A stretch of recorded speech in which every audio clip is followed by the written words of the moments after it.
What a noise, it's fantastic. Welcome, Brexiteers, to Westminster. We all know what happens in Westminster, and we need to tell them a very clear message from tonight's rally. The Leave means leave, let's go, WTO rally. They need to hear us loud and clear throughout this evening. We've got a very simple message. Let's go, WTO. Let's practice it. Let's go, WTO. Let's go, WTO. Let's go, WTO. They need to hear that. They need to understand it, because we have that confidence. It's hard to believe. When I founded this campaign straight after the referendum, I thought it might be needed for 6 months or so. Here we are, nearly 3 years later. Unbelievable. Facing the battle of our lives. A battle for Britain. We've had campaign rallies up and down the country over recent months, imploring people to write to their MPs, to persuade them to vote down the worst deal in history. The good news is that in that sense the MPs have listened, and in record numbers they have defeated the worst deal in history. That's the good news. What the MPs should now be saying, of course, is what the Prime Minister originally said, which we all know, many business people here tonight, we all know that no deal is always better than a bad deal. So the MPs should be saying, we turned down a bad deal,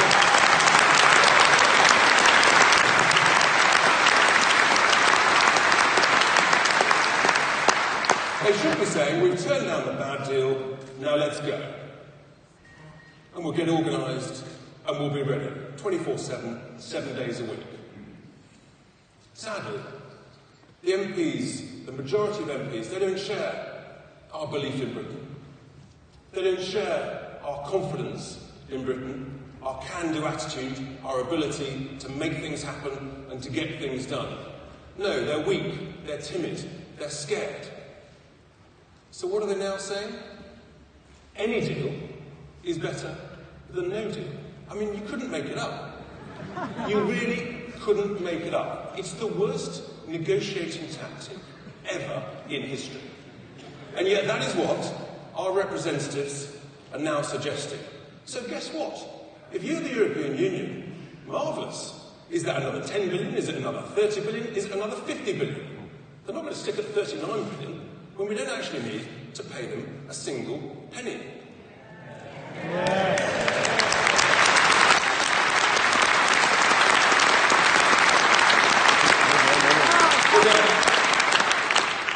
We all know that WTO stands for the World Trade Organization, but it also stands for something else. Welcome to opportunity.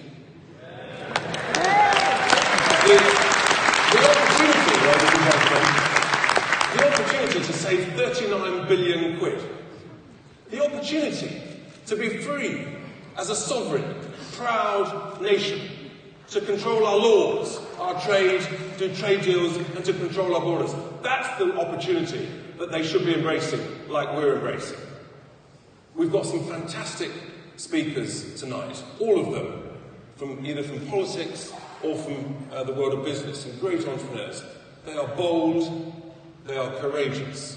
That's what we expect in our leaders. And our first speaker is a complete heroine of mine. She is fantastically principled, a woman of huge integrity, no nonsense. She is a proper no-nonsense person.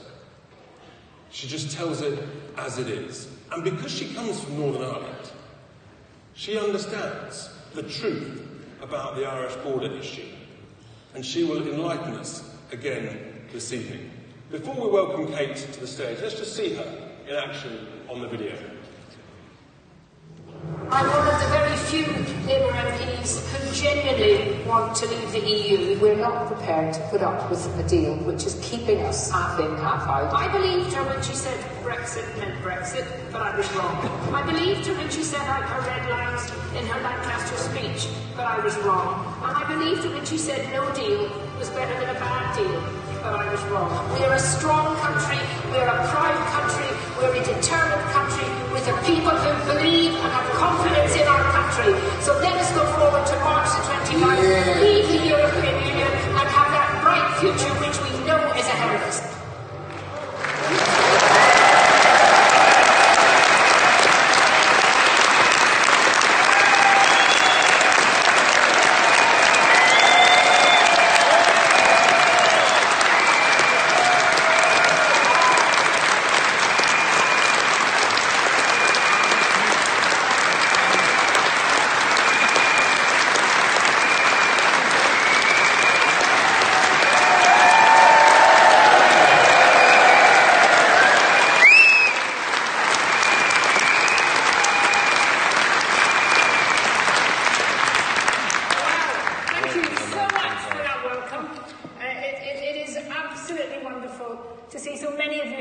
such a cold night, queuing for ages, but finally getting in. And I'm so pleased to be here to join you. You know, it's always good to appear on an all-party platform, people from different political parties, because to me, and I think to everyone in this room, and all of the 17.4 million people who voted to leave, our country comes before our party.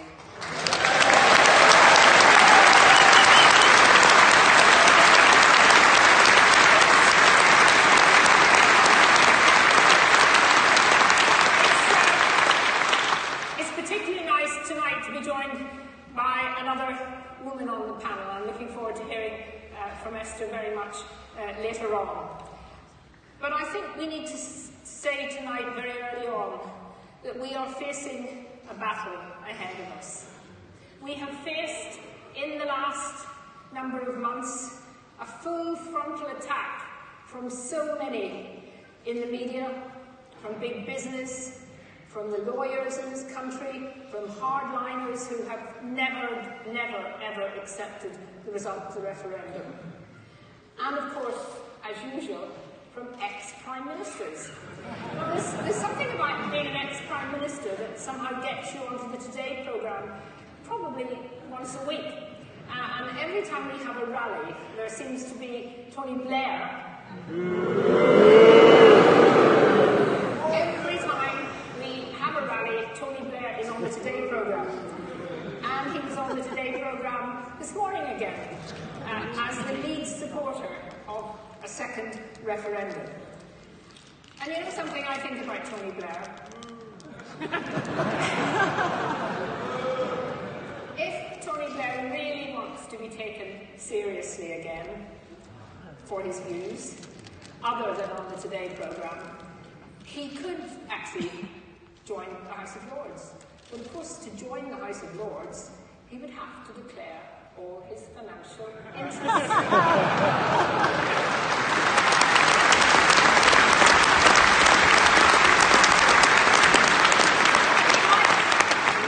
He might, of course, try to get elected again, but I think I can move on to something more serious now.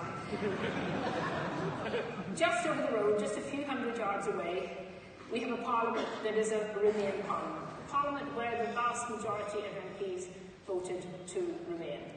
Now, not all of them are wanting to stop us leave. There are many genuine Remain MPs who have decided that they want to support the referendum result, support their manifesto, which is probably something new for some of them, and they have decided that they will support us leaving. But of course, the other in Parliament have spent their time since the 24th of June, since the day after the referendum 2016, plotting carefully, insidiously to try and get us to stay in. And they have been backed up by the lawyers in the House of Commons, the fully highly paid QCs in the House of Commons, and of course by a Speaker who says he's only doing his job. But in my view, and in many others, his job to him seems to be to thwart Brexit.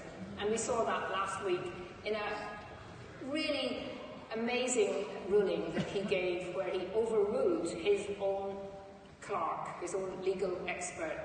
And I think one of the most worrying aspects of what the Speaker did is that the idea of a disinterested Speaker, they used to wear the headgear, but he stopped doing that, but the idea was that the Speaker was above factions, a very precious part of our political inheritance, admired around the world.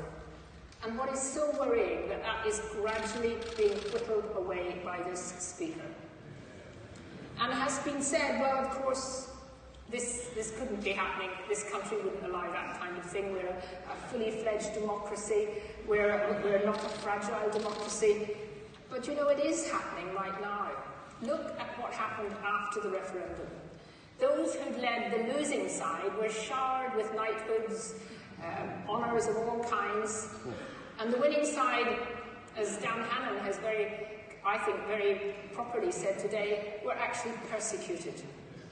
Donors were suddenly told in late 2017 that their contributions counted as gifts, not political donations, as had always happened, and were therefore subject to inheritance tax. Because Leave had relied on predominantly individual donations, unlike the Remain campaign that was financed by Goldman Sachs and Morgan Stanley and other big corporations, oh yes. Shall we have another one for the CBI? And maybe I'm as I get older, getting a little bit more cynical, but it is impossible to avoid the suspicion that from the day after the referendum, part of this kind of picking on Leave supporters was to ensure or to hope that next time there was a need, or when there was need for money for the EU Skeptic campaigns, that would be much more difficult to get it funded. And I think that's very worrying too. But despite everything, and what is so optimistic tonight, despite everything, despite the attacks, despite the incredible abuse that we've all had, we are bigger than ever, we're stronger than ever right across the country, and we need to be strong for what is going to be happening in the next few months. Because let us be quite clear tonight, absolutely clear, the great betrayal has begun. In fact, it's begun a few months ago, but it is now really moving apace. Slowly, those who have never wanted us to honour the referendum are sensing and waiting for people to show that they have weakness, and there are a lot of people with weakness in our government. And some of those people, not necessarily in government, but some of those people outside who are pushing the second referendum and pushing the Remain side continually, are actually quite nasty people. Yeah. And I make no apology today for criticising someone who sent a tweet which I thought was quite shocking. She writes for The Guardian. Her name is Polly Toynbee. And she tweeted today, what was, quotes, the will of people is now, quotes, the will of dead people. From Saturday, new young Remain voters on the register tip the balance versus the old dead Leavers. Time for a final say referendum. And if that's the kind of people that The Guardian wants to write for them, well, I'm glad I don't read The Guardian.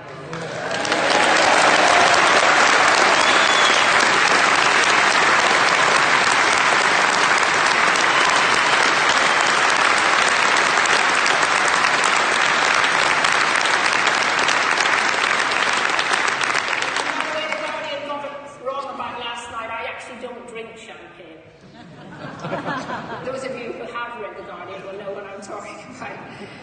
And another one, just to say, tweets all the time. Another one here, pity we couldn't put the 52% to sleep permanently. One day, euthanasia will not only be legal but compulsory for the dregs of society. We'll call it moral cleansing. That was a tweet on December the 27th.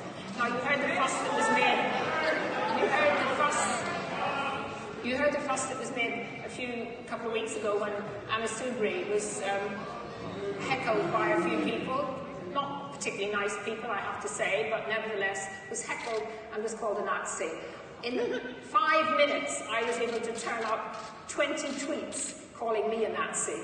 You know, I think we have to accept that actually there's been a huge amount of nastiness on the Remain side.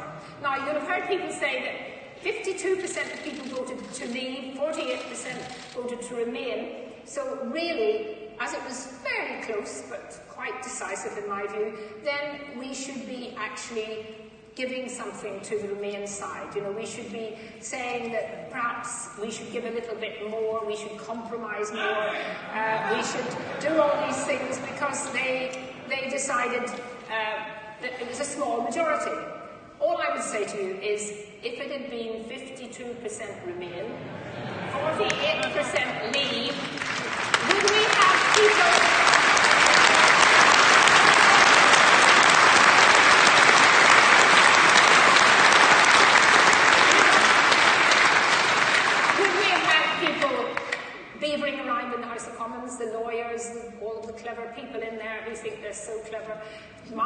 trying to find, well, look, actually, it was a pretty small result. You know, could we find a little bit of Norway to put into our Remain?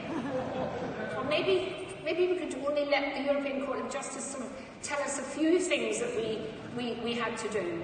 Of course it wouldn't have happened. And that is what is the hypocrisy of some of the people who are organising for that.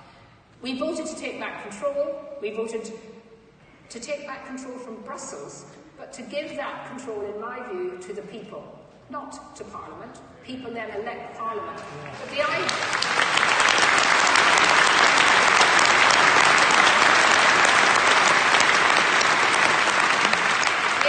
that somehow, in the end, we will allow Parliament, made up of Remain MPs who never wanted us to leave in the first place, to overrule that referendum will be one of the biggest attacks on democracy that there has ever been.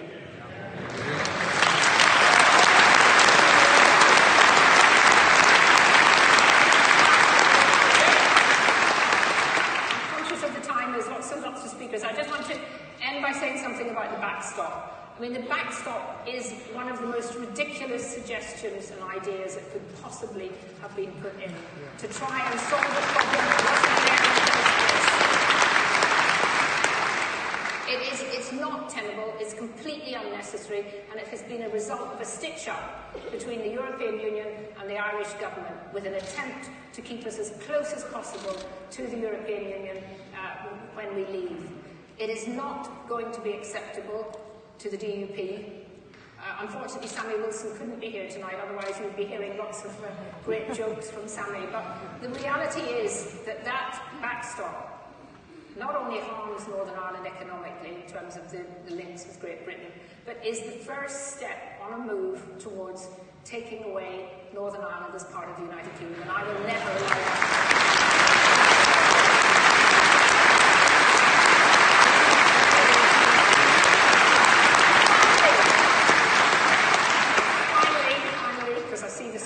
Going against me. Now, if this was in the House of Commons, the Speaker would have already cut me off, so I better be careful. Just on the WTO and the theme of tonight, really, the scare stories that we've seen, the ridiculous scare stories, and you'll hear more about that from some eminent businessmen tonight who know what they're talking about. But the reality is, you know, that while we're here in the London sort of bubble and we're hearing it all the time in the media, again, out there, out in the real country outside London, people do not believe it. People just do not believe it. And I think that anyone giving up, to me, the idea that nobody talks to anybody until we've given up an option of a WTO is just ridiculous. Absolutely ridiculous. And I'm not criticising anybody in particular. But I would say that anyone who votes in the end to actually take that option off the table is playing into the hands of the European Union and is the first step in a really betraying the referendum result.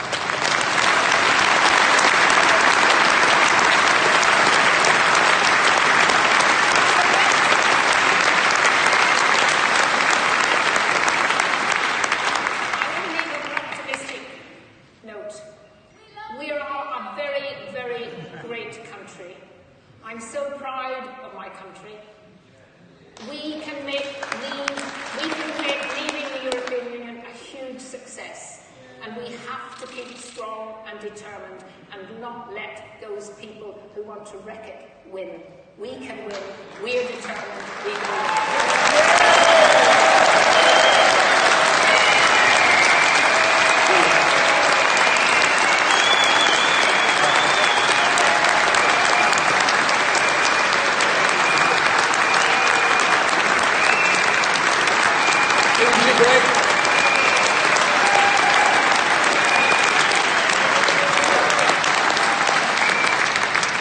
If only the House of Commons was full of another 600 plus people like Kate, this country would be a much better place.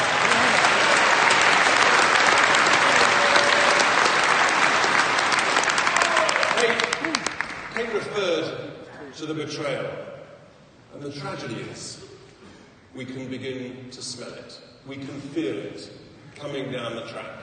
Whether it's next week or 2 or 3 weeks' time, we know it's coming. An extension to Article 50, they need more time. And then, of course, the dreaded second referendum. Whatever happens, ladies and gentlemen, we at Leave Means Leave, we will be ready. Rest assured, we are gearing up. We will need everybody's help. But we are raising money. We have got some great people offering to work for us. We've got 3,000 volunteers already delivering tens of thousands of leaflets up and down the country every week. And I want to pay a huge thank you to them. If you can join me in a hand of applause. They are fantastic.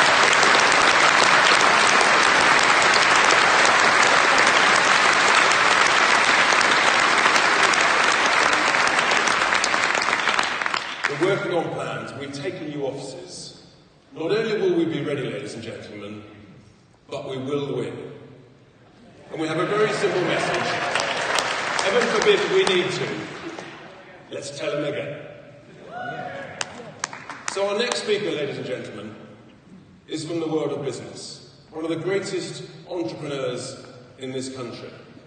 He knows about risk.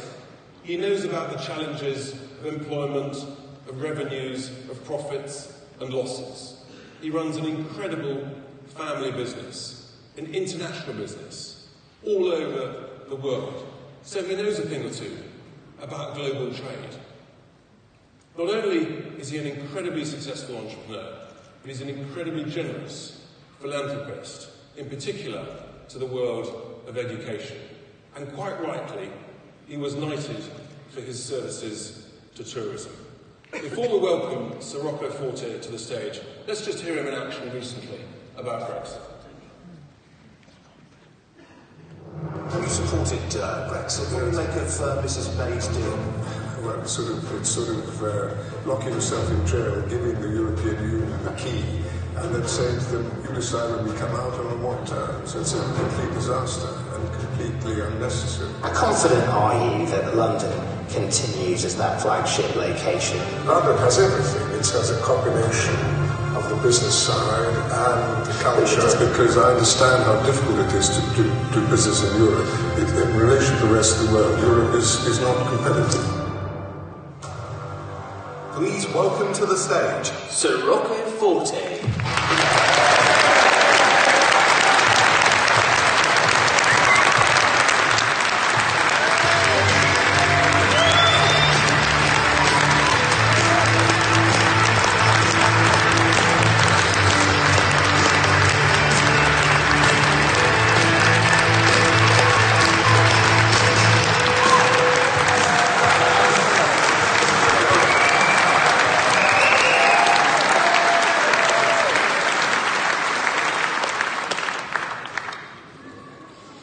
Good evening. I wouldn't be here today making this speech, and neither would Tim, if we followed the example of businessmen and women who are reluctant to speak out in favour of Brexit. They would argue he and I ought not to speak our mind, because it will alienate a proportion of our customers who might not agree with us. Certainly not you. But I believe that at a time when the country needs clear information from those who do run businesses, that people like us must speak out about the potential benefits and huge opportunities in this monumental change we're standing on the threshold of. Because while Corbyn calls this a crisis, I call it a turning point. A turning point with benefits that are potentially so great it would be irresponsible not to point them out. We would seem to be moving to a no-deal Brexit, by which I mean WTO-based Brexit.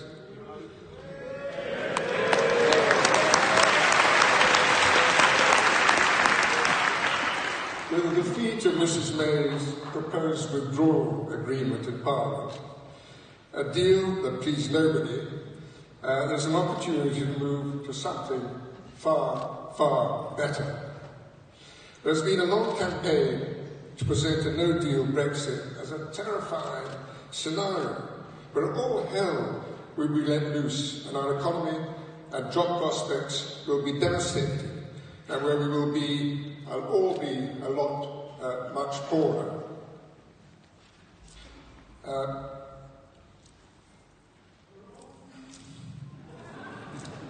As that piece of paper carefully posed to stick out of the minister's folder said, "No food, no Channel Tunnel." This tells you everything you need to know about how far the government is prepared to go to scare people into giving up on what they voted for.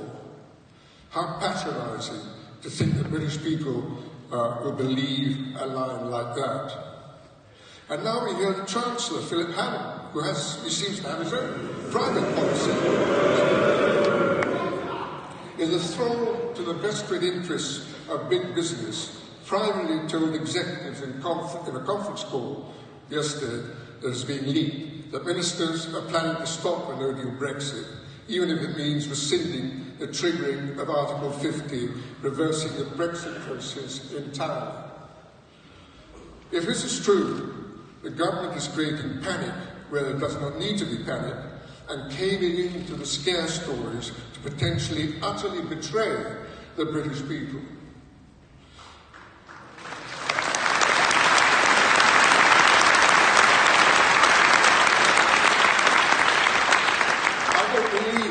I don't believe at all the scare stories to be true. And if you look at it in a rational way, they can't be.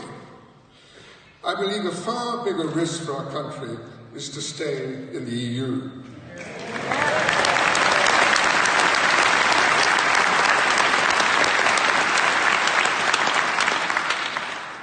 Remainers have never been able to sell the merits of the EU and the European project because they're unappealing to the British electorate who can smell a rat a mile off. So they have restricted themselves to talking about reforming it from within. This is a fancy story, as unrealistic as they claimed they were setting out to reform, as if one claimed one was setting out to reform the mafia from within.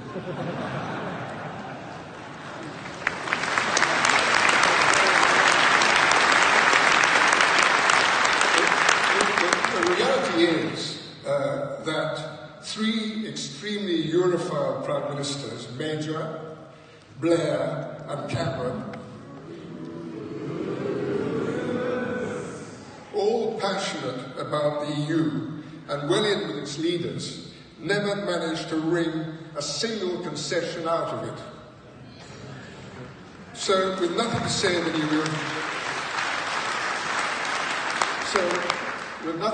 any real substance about their hopes for the future of the EU, the Remain camp have reverted to scaremongering about the damage that would be done if we left. This is the main thrust of the Remain campaign as the country moves towards a leave vote, and this is what is happening today as the country moves towards a no-deal Brexit. They were completely wrong the first time round. They are completely wrong again today.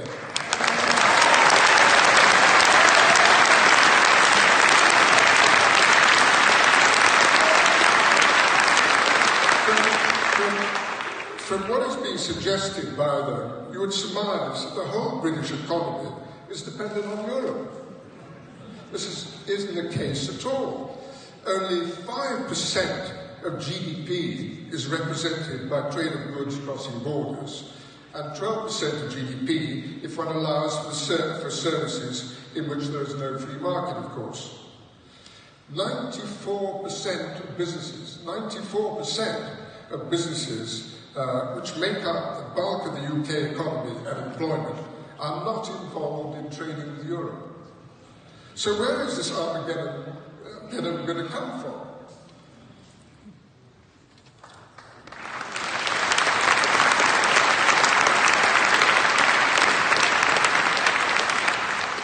All the cliff edge and the crashing out bears no resemblance to reality.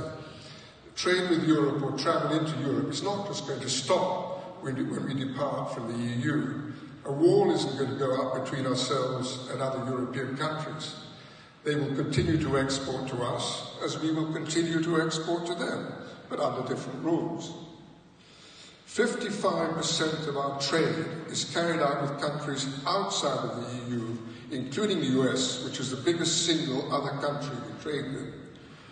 We do this under WTO rules. There are no problems for our exporters. There are no queues of lorries at our ports of entry with goods coming in. There's little physical checking done at borders, only 1% of incoming goods are checked.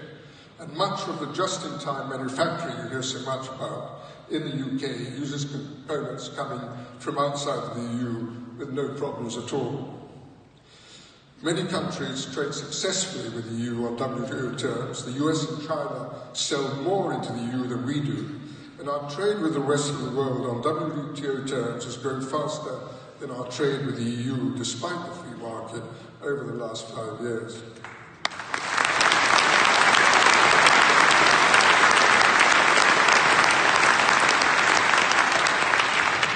Tariffs, of course, will be levied on British goods exported to Europe, but these amount to about £5 to £6 billion, less than half of our current net contribution to the EU.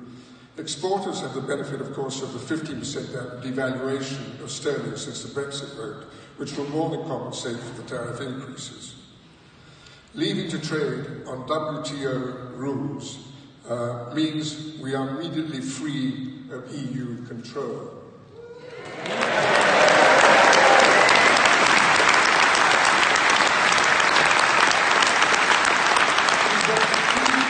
get to keep our 39 billion. The cost of the withdrawal deal, which you can use to revitalise those parts of our economy which need it most. We can immediately set about negotiating free trade deals with other countries and reignite our trading ties with the Commonwealth.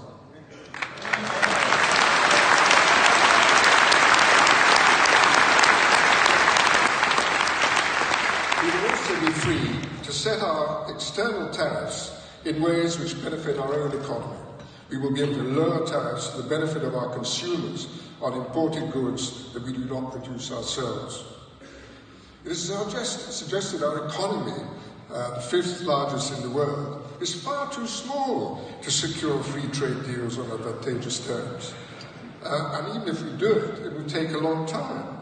What nonsense. Australia, a much smaller economy than ours, recently successfully negotiated deals with China, South Korea and Japan inside 18 months. Iceland, a tiny economy, has a trade deal with China. It is the EU that takes forever to negotiate trade deals, because it has to take account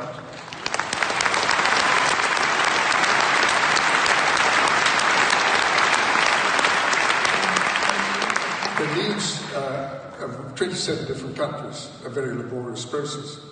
This is not mentioned by the Remain camp, but part of a great pessimistic consensus of the great and the good. You might almost call it the pessimistic tendency. I've not known such a sense of defeatism and such a shameful lack of belief in the British people by the ruling class of this country since the 70s.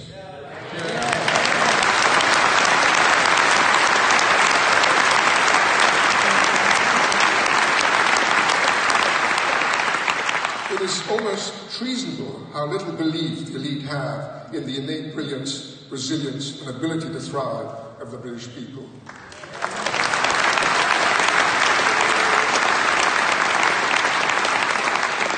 And that's where Brexit as an opportunity comes in. In the 70s, Mrs. Thatcher dragged us out of our torpor and enabled us to see the light, to become competitive, a force for good in the world once again. Today,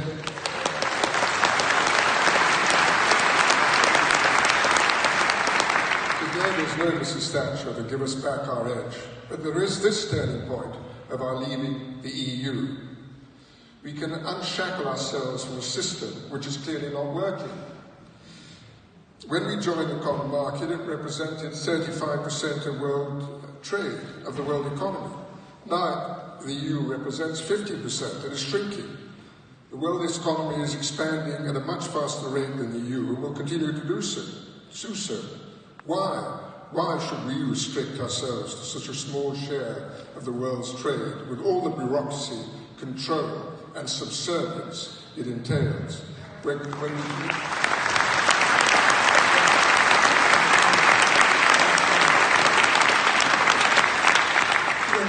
can become members of NAFTA and the Trans-Pacific Partnership.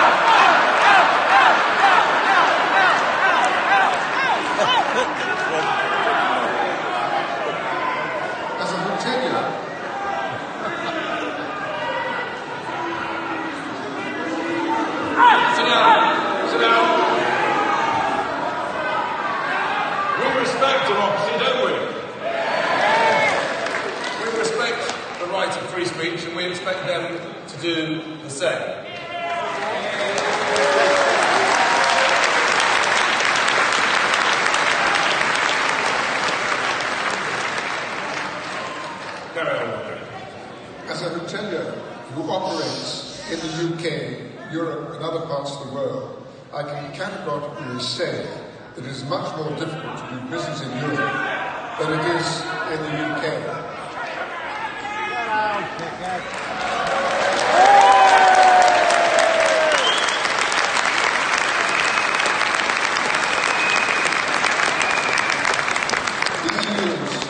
High corporate taxes, complex labour and legal system make Britain's low taxes and fair laws very appealing. Let's face it, the European economy has not been a success. Since the financial crisis has grown much more slowly than our own, and a number of European countries have not yet returned to their pre-crisis GDP levels. It has very high levels of unemployment, with frightening levels of youth unemployment.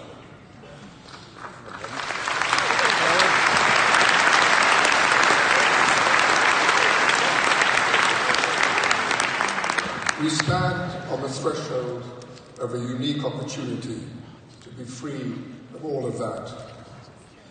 Why on earth would you cling to all that failure when you can carve out your own success?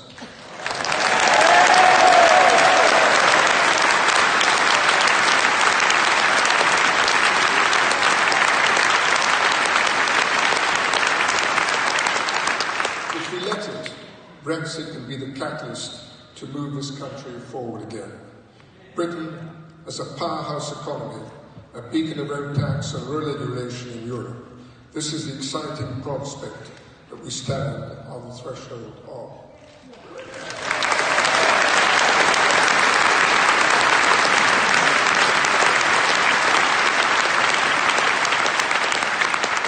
We mustn't let the doommongers talk us out of it. We're still the good news about this historic moment of opportunity, allowing the British people to grasp it and make it their own.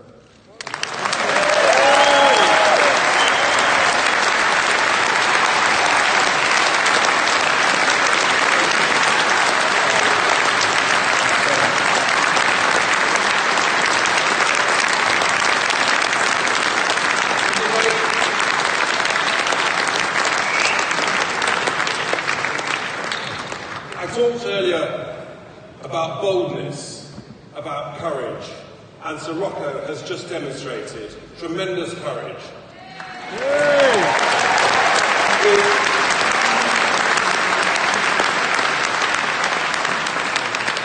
And a small plug, if you ever get a chance and you just happen to be drifting past one of his hotels, do drop in.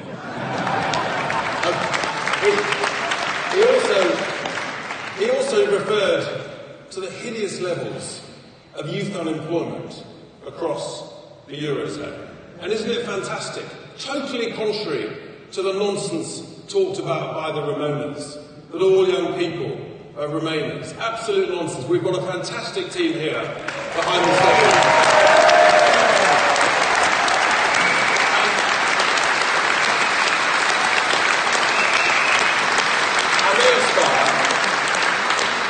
They know that in this great country of ours, opportunities, entrepreneurial opportunities, and they will look up to Sirocco and say, that could be me in just a few years' time. That's the joy of the United Kingdom.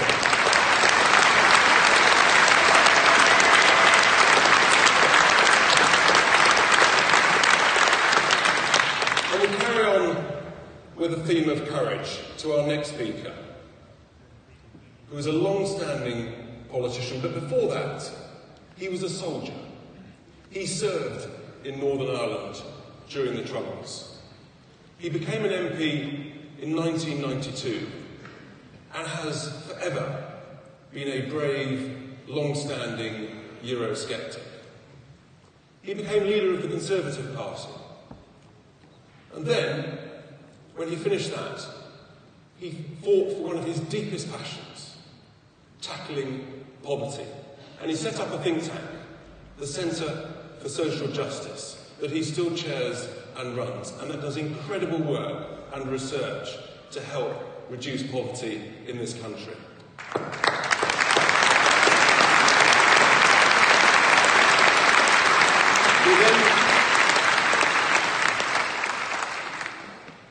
When Mr Cameron was appointed Prime Minister, our next speaker was then appointed Secretary of State for Work and Pensions.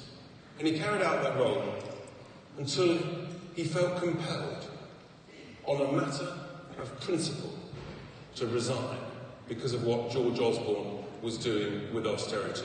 That is a courageous politician who will resign from cabinet on principle.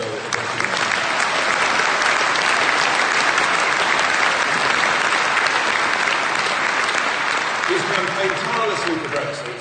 He still is doing so. Before we welcome Ian Duncan Smith to the stage, let's just see him in action on the video. I'm tired of being told that this was some sort of disaster or some accident. I genuinely and passionately believe when I campaign to leave that this country will do incredibly well, whatever the arrangements are. We have to leave because the British people are saying we should leave. The idea that we can suddenly give way on some of our core red line issues has to be told to the EU straight away. That's not going to happen. They're taking the liquid from us rather quickly. I just wish many more in this House would stand up for those who voted to leave genuinely, not stupidly, not because they hated people, but because they wanted something to change. They wanted to take back control of their country, and that's what I want to do. Welcome to the stage, Ian Duncan Smith, MP.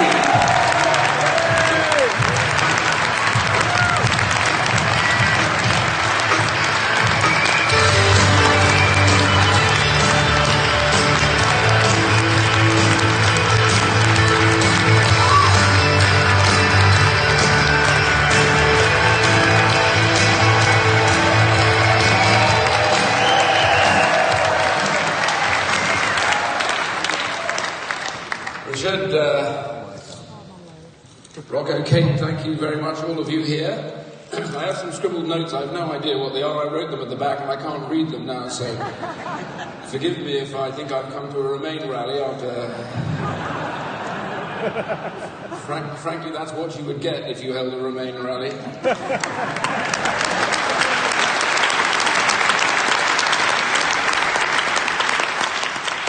He couldn't even remain. Anyway...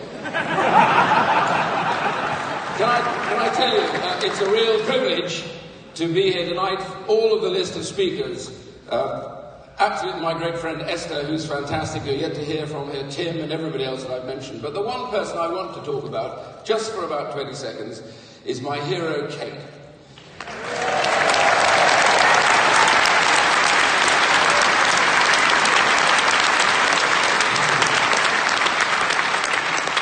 When people talk about courage, when people talk about standing firm, when people talk about defying those that you believe to be wrong and standing up for your principles, it is indeed for me an enormous privilege, Kate, to be in the same hall as you. Thank you very much indeed.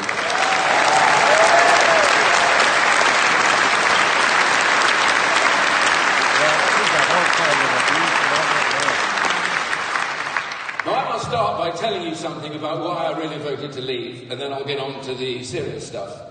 I was asked a few years ago on behalf of the Prime Minister to attend a conference in Berlin. I know what you're thinking.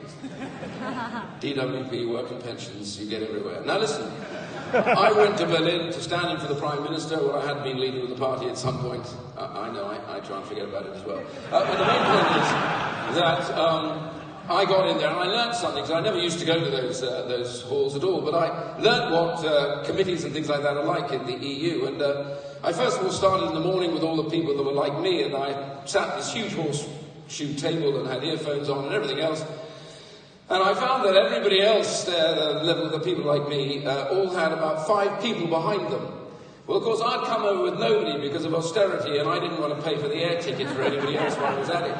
So the Foreign Office was so worried about how it looked, I ended up with a waiter being dragooned in to sit behind me. And, well, everybody passed notes up and down, and so did he, but his were menus.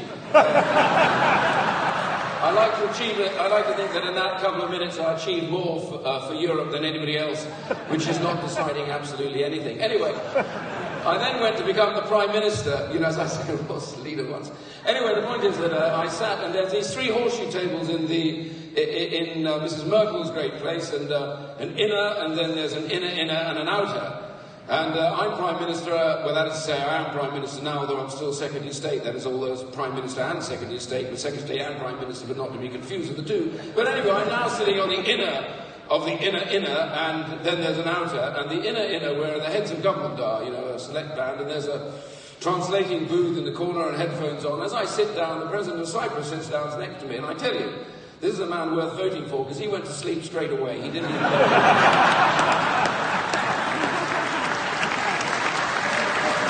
really, that's serious politics in my book. But anyway, Mrs. Merkel starts and off she goes. Said she would speak briefly, and after about half an hour, she hands over to that time Monsieur Hollande. Do you remember him? He's quite short. Actually, do you know something? I think also isn't Monsieur Macron quite short? I don't. Anyway, so I don't know. It may be a lack of good British beef, but anyway, the point is that.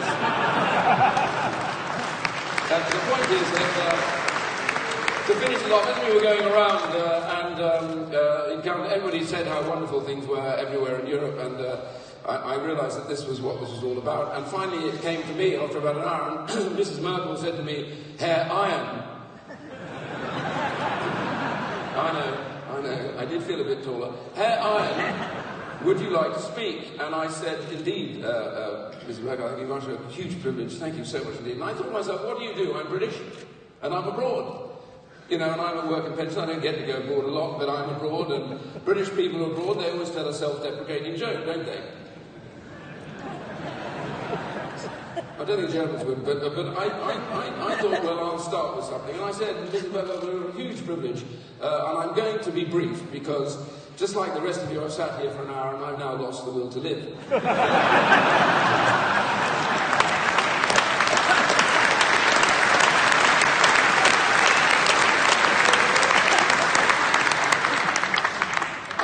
Greeted with that at all, actually, funny enough. Stony silence, rather sad, actually, I thought. And anyway, I quickly told them how wonderful things were and realised I'll never come abroad again. The headmaster, when I get back, will cane me or something, and I'll be in trouble in detention like I always was at school. Anyway, I kind of sat back in the seat and listened to the gentle snoring of the man on my right, and this went on round. And after about another 40 minutes, it all ended, and we're going for the photograph. And as we're going out, people with the RST said to me, I won't use his exact words because some of them are quite Anglo-Saxon. He said, "You're a ... funny man." I said, why am I so funny? He said, "Oh, you don't know how funny you are." And I said, "Why is that?" He said, "Because I speak enough French and I could hear the translation in the booth. And when you said you'd lost the will to live, they translated as you were terminally ill."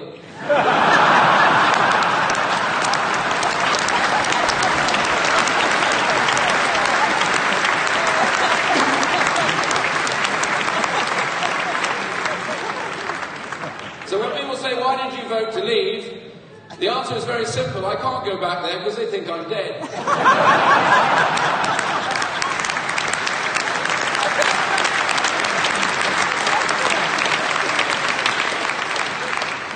But the whole reality that we face right now, ever since before we started on the referendum, is this enormous establishment plot to tell us that we are a miserable little nation, we are incapable of doing anything, and that we must fear the future. That is what they tell us day in, day out. Apparently when we leave the European Union, we will never be able to fly anywhere, ever again. We won't be able to go by sea because all the ferries will be stacked up, queued across the way. You can actually walk across them, apparently, according to this. So at least that's one bonus.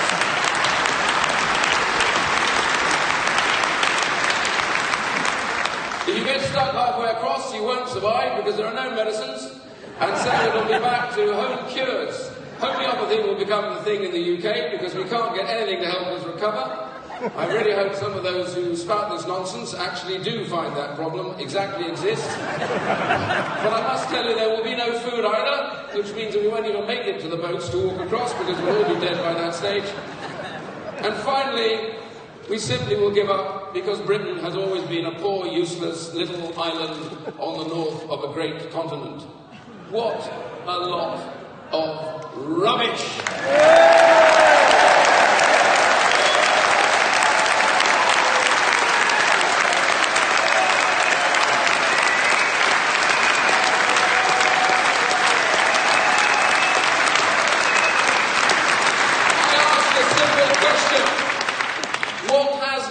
To the British establishment, that they no longer believe in their country, so that they fear more than they care about, and they lose it at the drop of a hat when it comes to what matters. My father would turn in his grave. His generation fought to save his country.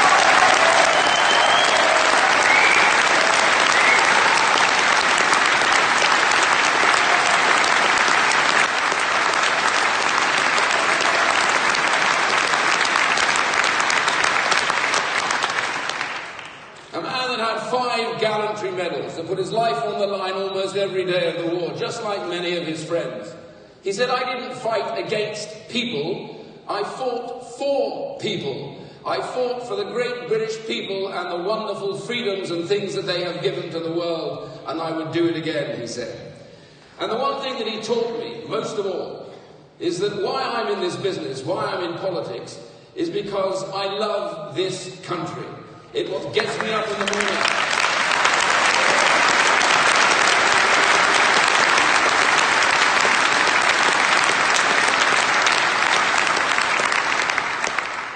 But you cannot love your country and then throw it away so that somebody else governs it. That has been our problem for 40 years. Successions of the establishment who have run this place have told us endlessly that this was only about a marketplace. Only in the UK do we have this ludicrous debate that this is all about markets, it's all about trading, and it's all about business. It is not. The people that designed this project, like a man you've never heard of called Altiero Spinelli, they believe that they must eradicate the nation state because they believe that competing nation states were always going to end at war. And I can understand why in the Depression and into the Second World War many of them felt like that. But I don't believe that at all.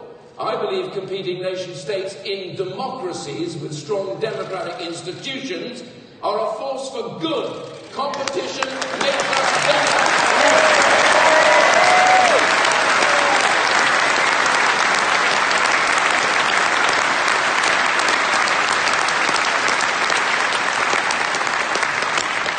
Our experience in the run to the war was different from many of them. We had strong democratic institutions, the same in America and many around the world. So when people got angry about the problems they had, and quite rightly too, about their loss of jobs and their miserable conditions, they vented it against politicians, took them out and got new governments. They didn't tear the system down and ask unelected oligarchs to run them because they would somehow know better. They believed in the concept of freedom and democracy, and we survived as a result.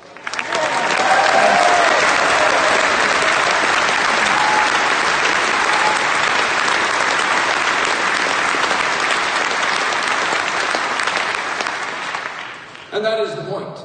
The point is, this is a political project that we have never fully been told the truth about. And now we have chosen to leave it. In 2016, as I walked out of the offices into the early morning mist, seeing the sun rise over the east, I thought this was the greatest day of my life.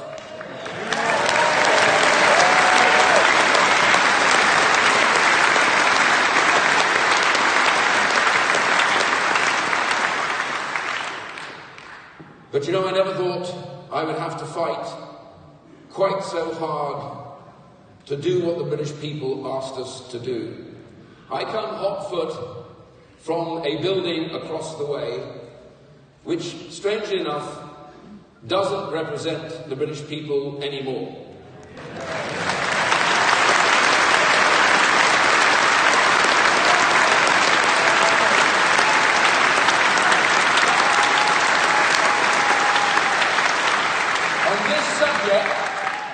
The vast majority of those in the Parliament, in the House of Commons and also particularly in the House of Lords, are genuinely Remainers.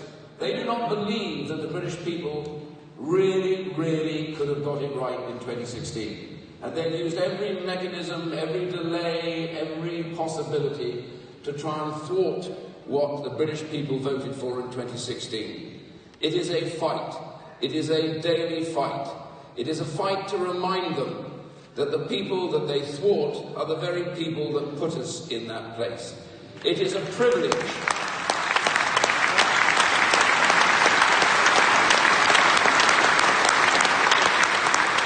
It is a privilege to be a Member of Parliament. It is a deep privilege, and I am conscious of that every single day. But it is a greater privilege to recognise that when the British people give you an instruction, it is your duty to make that instruction reality.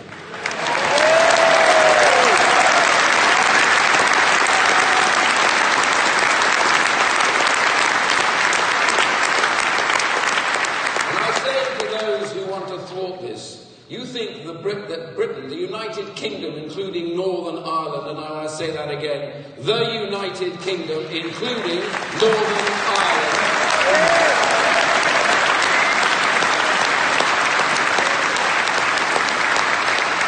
Too many of you, I say, you think we're just a little place that doesn't matter. We have no bearing. Well, I ask the simple question. If you took the United Kingdom out of the world, what would you lose? You wouldn't lose a piece of land. You wouldn't lose a thing stuck on the end of Europe. This is the country that gave the world the concept of parliamentary democracy and freedom. This is the country that gave the world the right to own property as an inalienable right that no kings, no princes, and no despots could ever take away from us.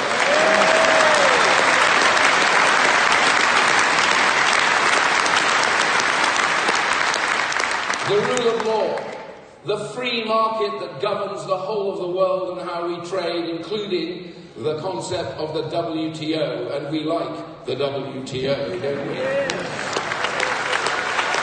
And if you're not persuaded by that, just about every sport that you play was probably designed on playing fields inside this country, even though we don't win any of them anymore.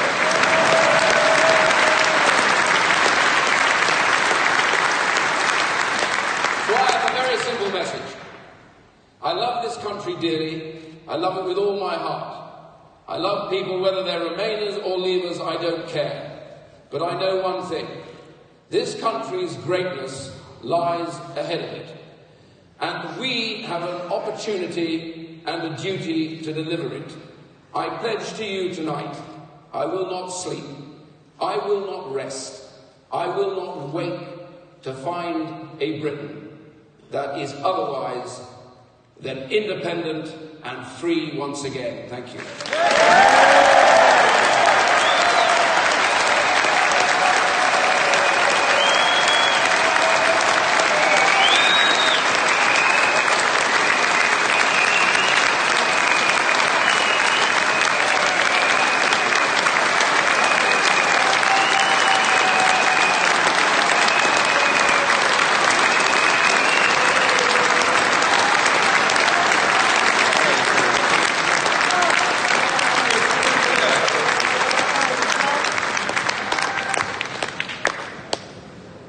say it again. I talked about courage, ladies and gentlemen, and that is the absolute definition of courage. Thank you.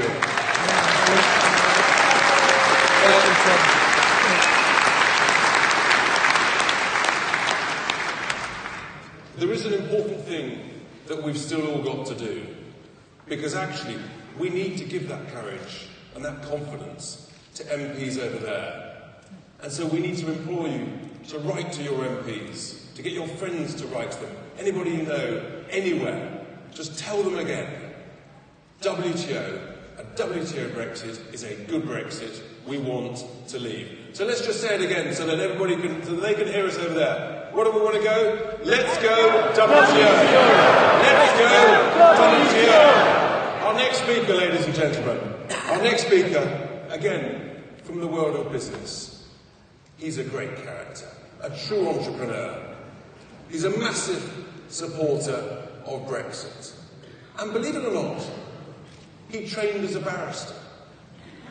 And the first thing he did when he finished his exams, he looked at his books on law and he went and bought a pub.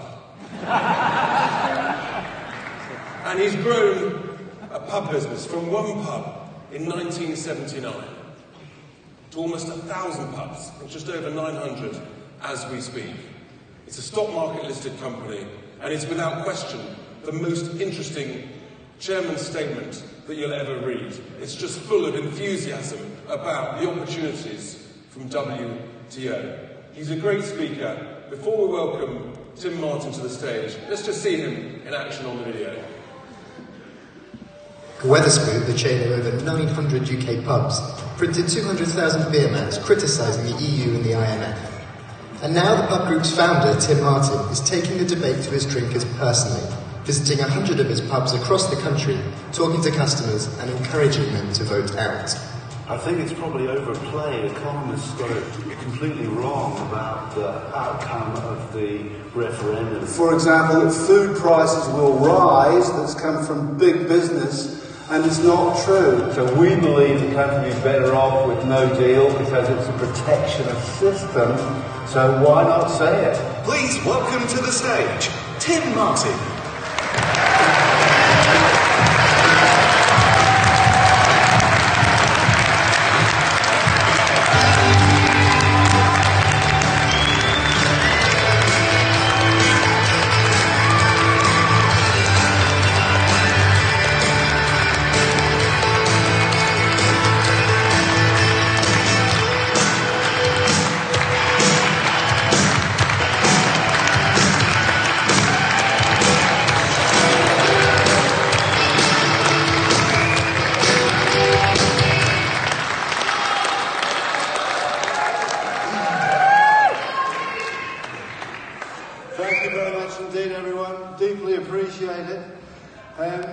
Fantastic speakers before me. I'm going to try and not repeat everything that's been said, but the main point I think to say is don't believe Project Fear.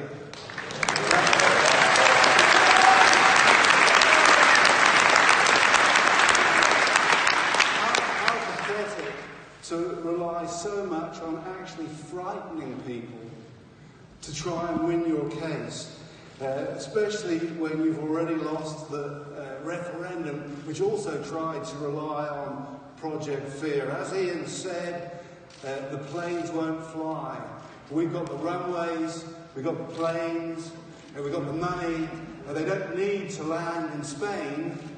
We like the Spanish, but we're quite happy if they go to Florida. We might even...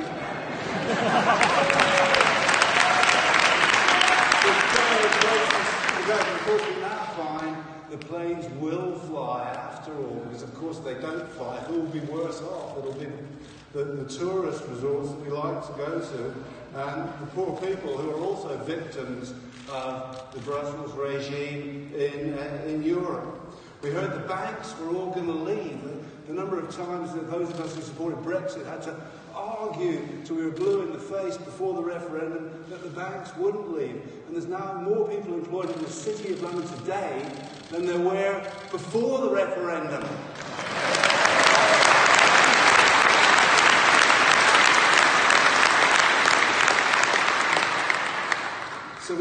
the Channel ports would seize up, but the guy that's running the Calais end of the thing says that you can't get much more incontrovertible than this. He said, there will be no delays. Maybe he said it in French and no one in Parliament understood.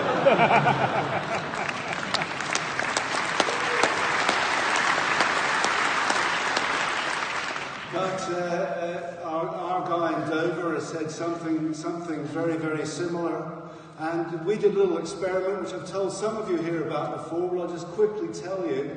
We've got nothing against the French, we've got nothing against French companies. We feel sorry for them in a way, but we decided sacrilegiously to say we're going to swap from French brandy and French champagne to sparkling wine from England, which sells very, very well.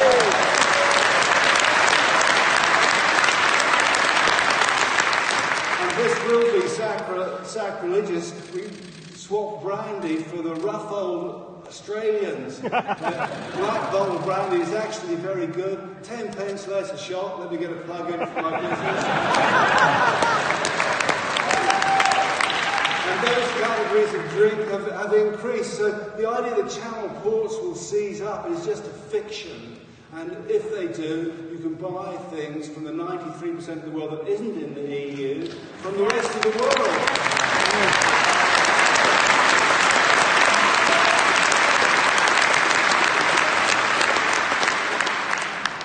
Just very briefly, many of us here were against the euro. It's a crazy, crazy idea foisted on the unfortunate eurozone countries. Every other currency in the world is backed by a government to raise taxes, distribute the money. They don't have it. But everyone told us, if you can remember 15 years ago, and some of you will, it was probably 17, 18 years ago, if we don't join the euro, we're in trouble. And the main evidence for that was from the car companies, that they all fuck off to the continent.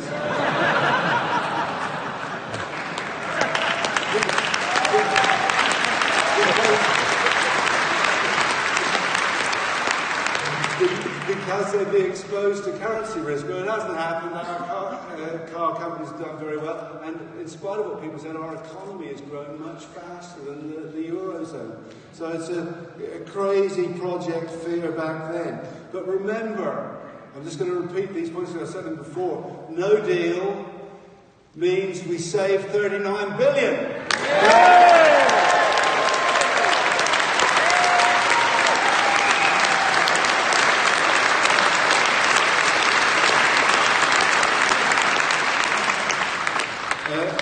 It also means that we regain control of fishing on day one.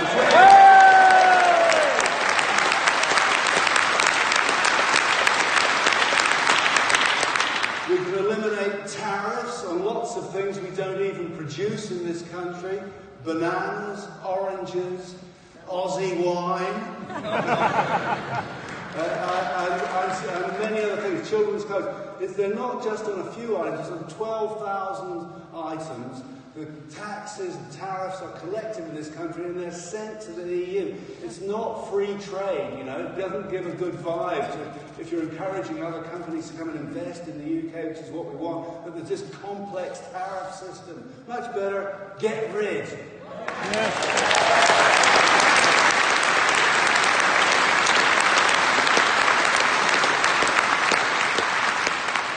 Don't need anyone's permission. A lot of people are confused by what's being said. You don't need anyone's permission to do any of these things. The people in the house across the road can vote for that, and they can make it happen on the 29th of March if they decide to do it. I've just been doing a little tour around the country, and there's a few things that wind up the British people. And one is that they didn't understand the flipping vote. If you want to really, really annoy people, try going into a pub in Sunderland and saying, is it true? Is it true you didn't understand?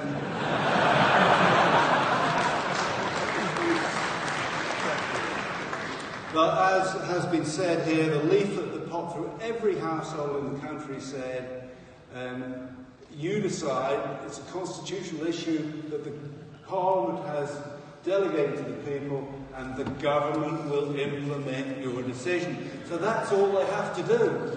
They have to implement the decision that was taken.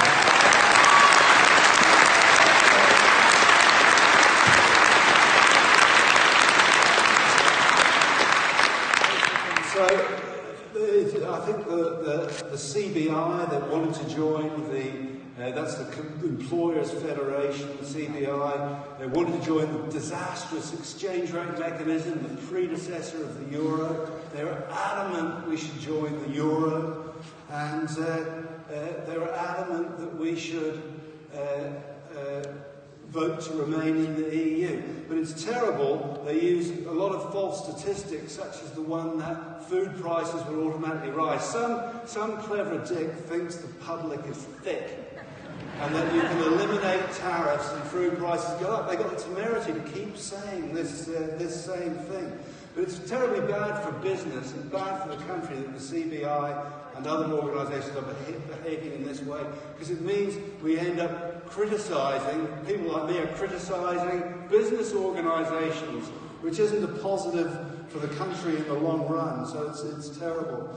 But I won't hack on. Very many thanks for leaving.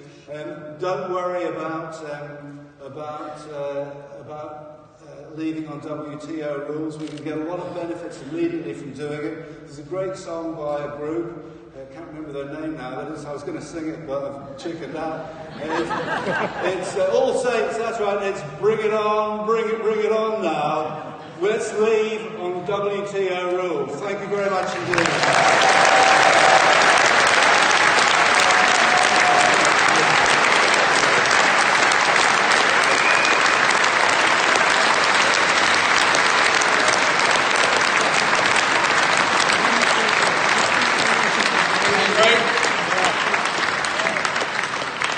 We'll reserve judgment whether he's a better publican or singer, but he's fantastic. Our next speaker, ladies and gentlemen, again has demonstrated incredible courage in the face of abuse, vilification, constantly over the last 25 years. He, of course, needs little introduction. He was one of the original Brexiteers, and there is no question, without any hesitation at all, few people have changed the course of British politics in the way that our next speaker has. He is without question one of the most influential public figures in this country since the Second World War. He's put up with just unbelievable aggression, attacks on him and his family. And the nation needs to be incredibly grateful for what he's helped to achieve with this Leave vote.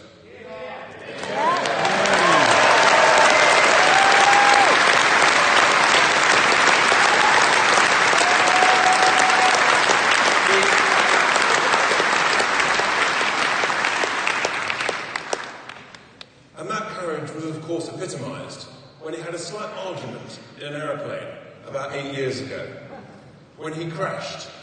It's pretty nasty. It would have killed some people, but not our Nigel. Oh no. He dragged himself out, wiped away the blood from his forehead, dusted himself down, looked around the field, put his hand in his pocket, pulled out a fag and promptly lit it. Before we welcome him to the stage, ladies and gentlemen, let's just look at a clip of Nigel in action.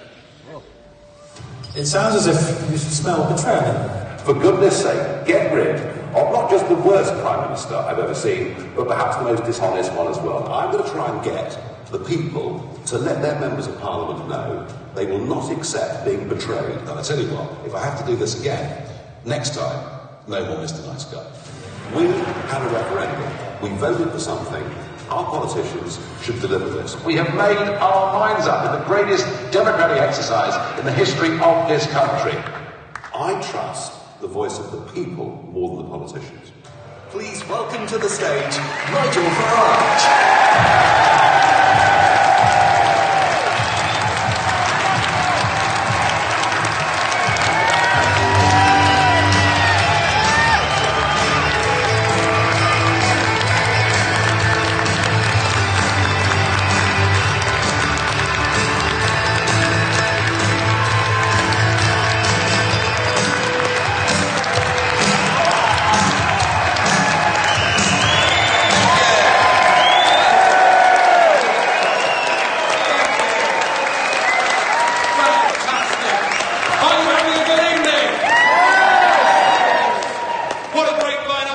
is just a couple of disappointments for me. The first is that Rocco Forte got the protesters. They were meant for me, and I'm very, very disappointed.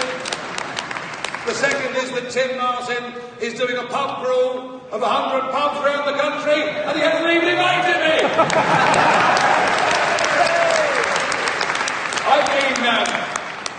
I've been jetting around this week back and forth between London and Strasbourg, as you may have heard. So I've spent a couple of days with Monsieur Barnier and Mr. Juncker,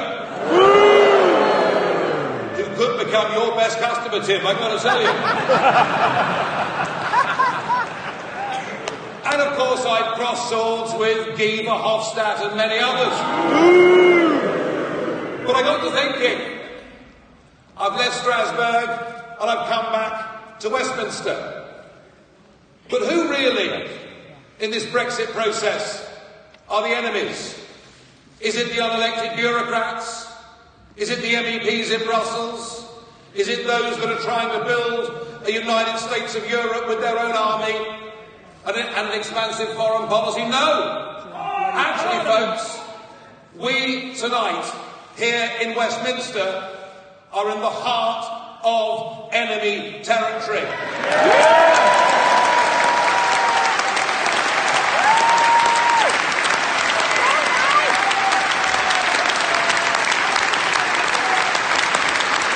You see, it couldn't really be clearer, could it? We were given a referendum on whether to remain or leave the European Union. We had the whole establishment. We had George Osborne as Chancellor telling us that 500,000 jobs would be lost. Everybody would, I'll use the word leave London if that's all right with you. And they told us it'd be so bad that when the President of America came, we were going to be at the back of the queue. They virtually told us that plagues of black locusts would descend upon our land, and 17.4 million brave souls stood up, defied them, and voted to take back control of our country.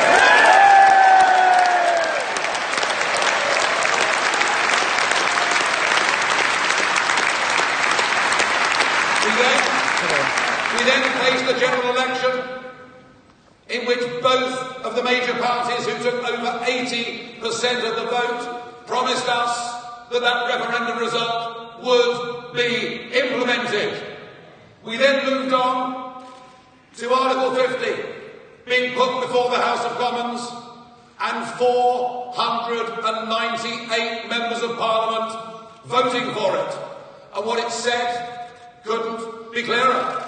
It said from the date we trigger Article 50, we have up to 2 years to negotiate a withdrawal agreement, or we leave 2 years after we triggered Article 50. It couldn't be clearer.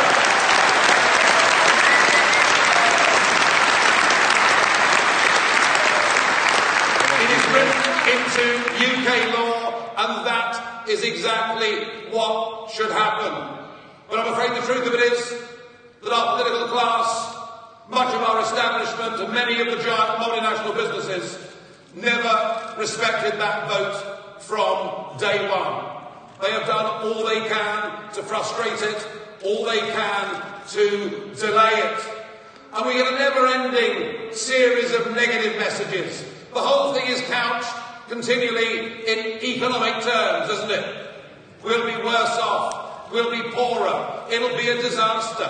The very same people who told us we had to join the exchange rate mechanism. Remember that one? It led to, in 1992, a year of record business bankruptcies and house repossessions. But undeterred, the same people told us if we didn't join the euro, the City of London would close down, manufacturing would disappear, it would be a disaster. Thank God we didn't listen to them. Thank God we didn't listen to them.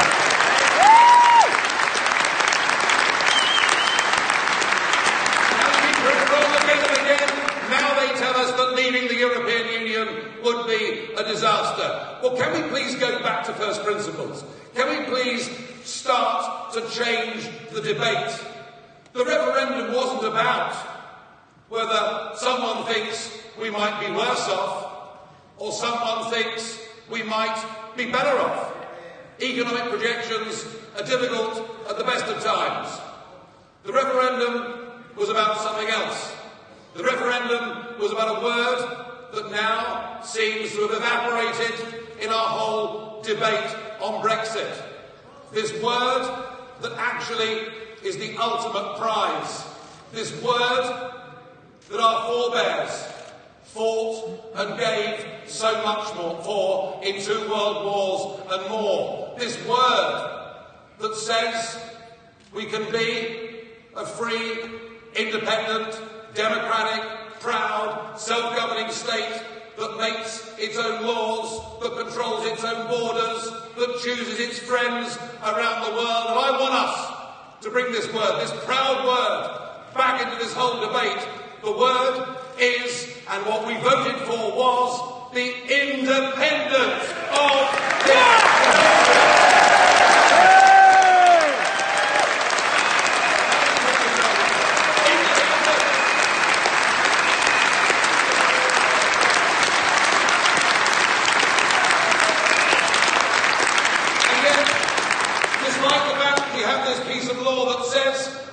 On WTO terms, and sure, no deal, no problem.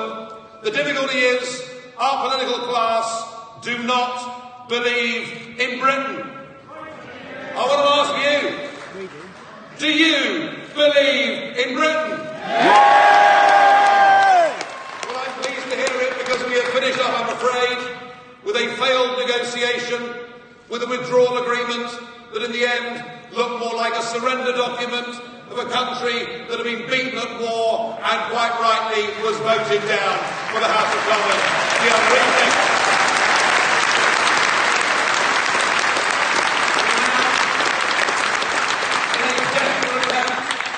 In a desperate attempt, the Prime Minister wants to try and get her Brexit in name only through, and she's now engaged on a cross-party debate, attempting to achieve consensus with a group of parties who are all Remainers.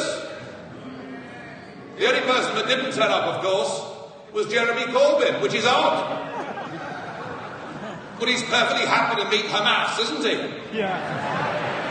Perfectly happy to meet Hezbollah. Yeah. Happy to take tea with the IRA, but he wouldn't go and meet Mrs May, which I find a little bit strange.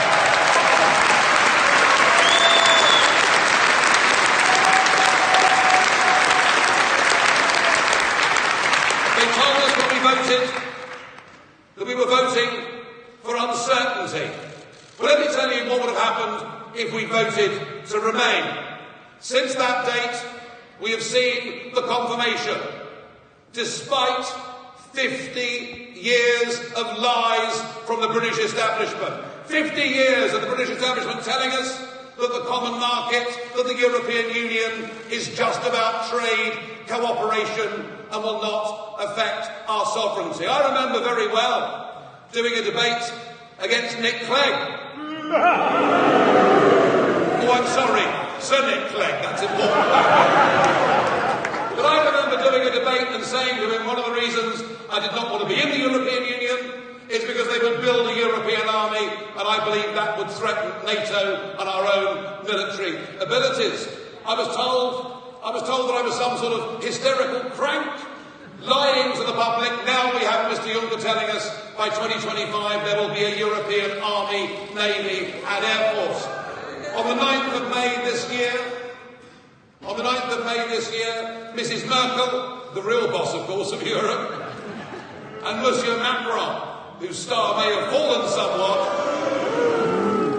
but they will be giving a joint press conference announcing further deep, sweeping, and they use the word reforms. What they mean are a further centralisation of power. This European project is about building a unitary state. It is about getting rid of the nation states as effective operating entities. Far from Remain having given us certainty we would have plunged further into. frankly, regional irrelevance. So let's be clear, Brussels isn't working. And right across Europe, there are people now rising up on the right, the centre and the left saying they wish to govern our own countries. And just as in the past in history, we have often been the nation that has given the example to the rest of Europe, I believe that by delivering Brexit, we will also get rid of this European Union and replace it with a Europe of sovereign nation states working together.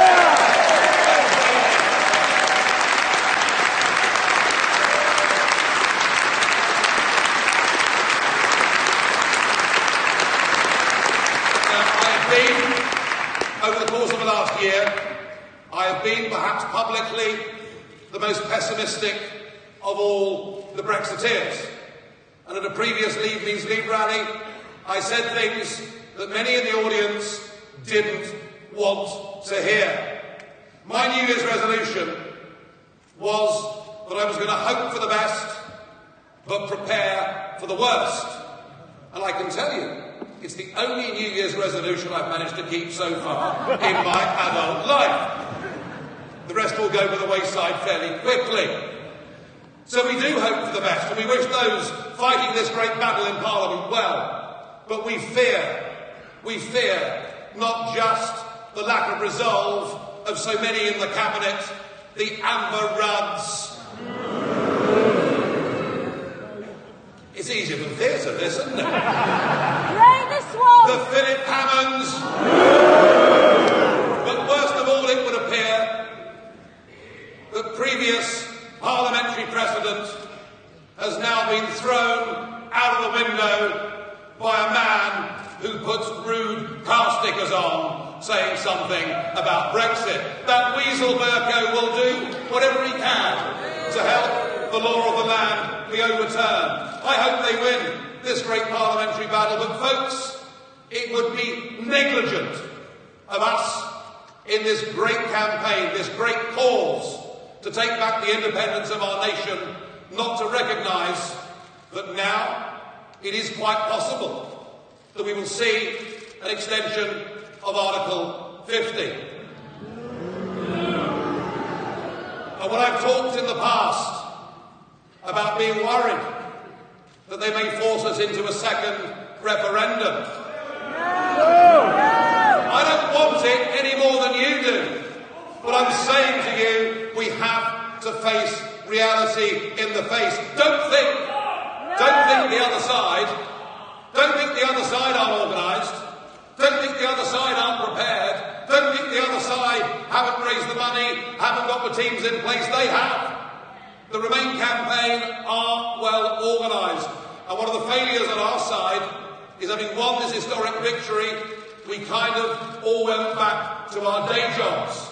And I guess it was reasonable to think, wasn't it, with 500 MPs voting for Article 50, that we'd won, that was the end of it. Folks, I don't believe that it is the end of it. And what I am doing here together with Leave Means Leave is building an organisation, building a structure on the ground, rebuilding the People's Army that helped us win that referendum.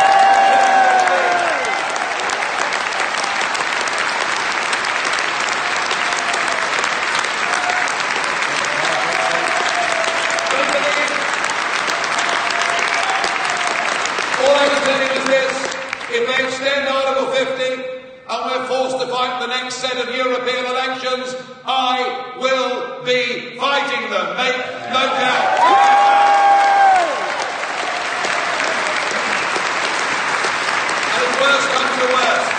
If worse comes to worst, and they force us into fighting a second referendum, and let's hope and pray that it doesn't happen. It doesn't need to happen. We've had the people's vote already, but let us prepare, let us organise, and I urge all of you to help us in this great campaign. In fact, the better organised they believe we are, the less likely they are to call that second referendum. I hope it's not needed, but I'm pessimistic, and I believe that it may. And I'll tell you, as I said in the video, if I have to fight again, then believe me, next time, as far as I'm concerned, it's no more Mr. Nice Guy.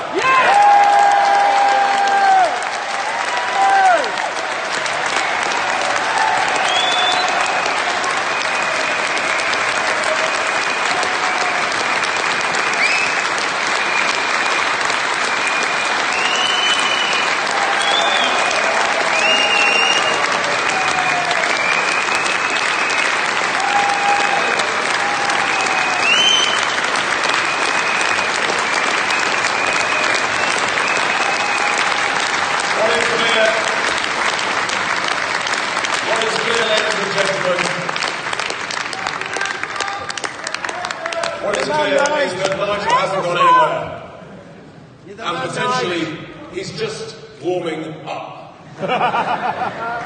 We haven't finished, ladies and gentlemen, because we continue the theme of courage.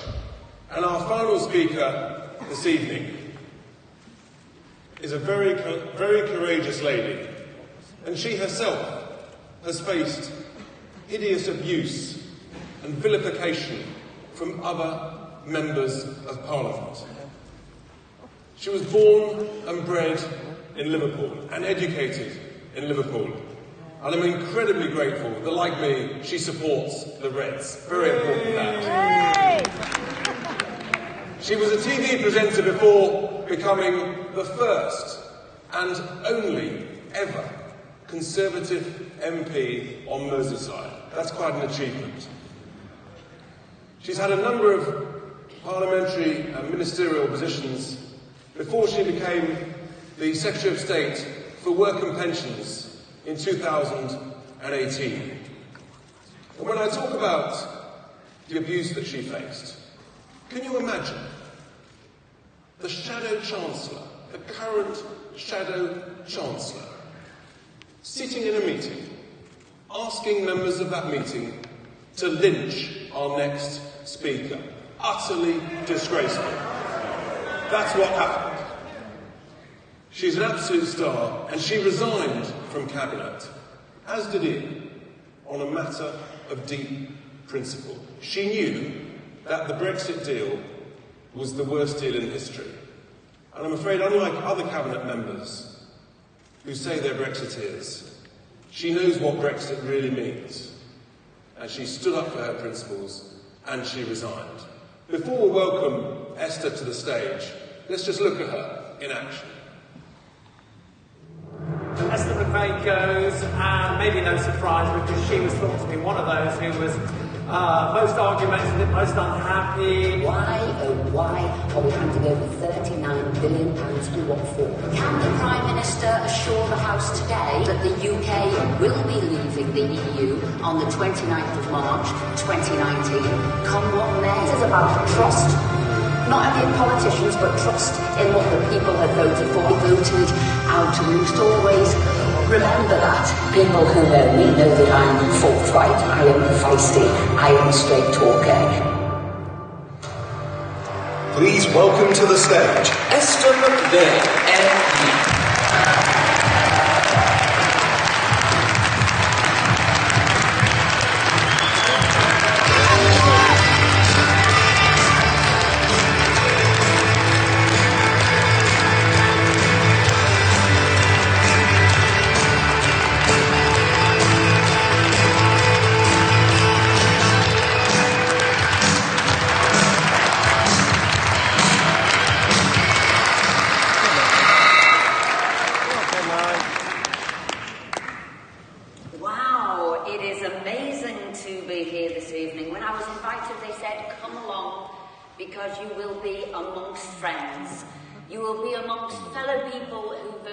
Brexit, and I'm here tonight. Now, we all will give our message in a different way. We all talk a different language. We've all lived a different experience. But that message is the same one. That we all believe that there is a better future ahead of us. We all voted Brexit, and we all want to get out the EU.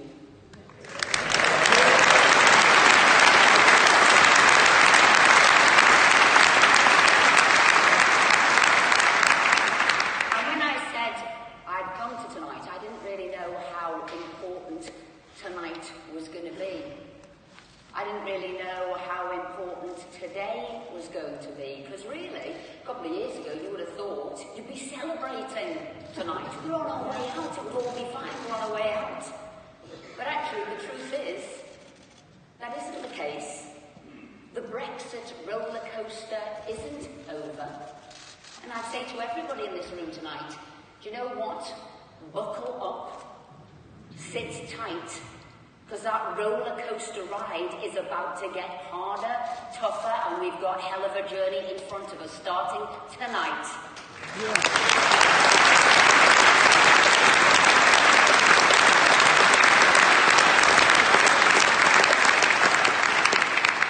And it has been a roller coaster of a ride, hasn't it? The campaign wasn't easy.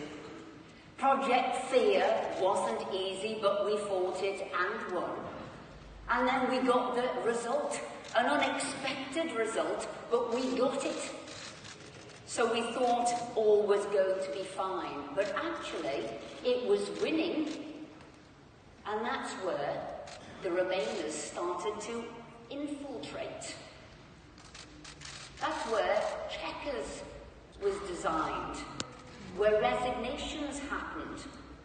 When the withdrawal agreement came forward and resignations happened, we had votes of no confidence in the PM. And then this week we saw the biggest ever rejection of that withdrawal agreement, and then a vote of confidence in the government. And what we're going to see now is not a pivot to safety to deliver Brexit. We're going to see a pivot away and possibly a complete overtaking, reversal, and removing to Remain. But we can't let that happen. We won't let that happen. I felt the energy in this room, and we're going to take it out to our fellow Brexiteers and make sure that does not happen.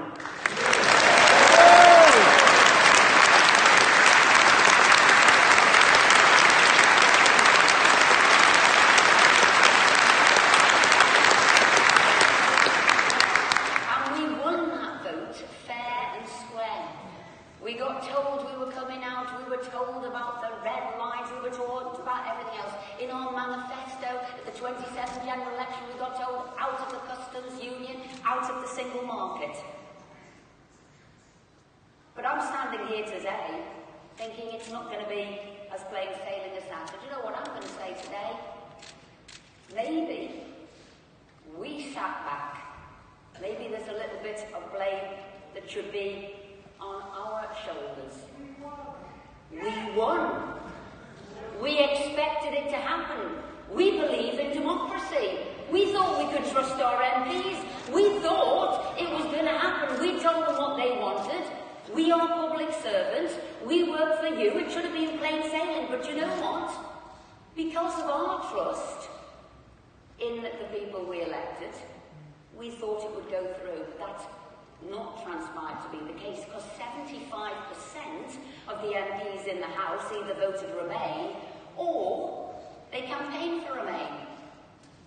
We thought they would have listened to us, changed their views, and implemented what we'd asked them to do. But that seems it isn't the case. And you know how it started? It's quite interesting how it started. It was simple. It was in or out. We voted out. And then the word Brexit came along, and there were subtle changes in language. Brexit allowed the rewriting of history. Brexit moved, was it soft? Was it hard? Was it red, white and blue? Was it a pick and mix Brexit? And all of a sudden people have forgotten, they're confused about what was on that ballot paper. But I know there was no confusion. It was in or out, and we've got to remind people of that.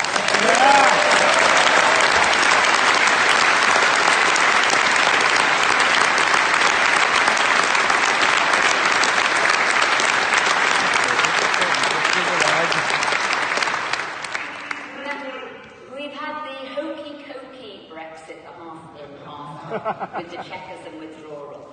And we've now got the topsy-turvy world of Brexit, where instead of leave meaning leave, leave now means Remain.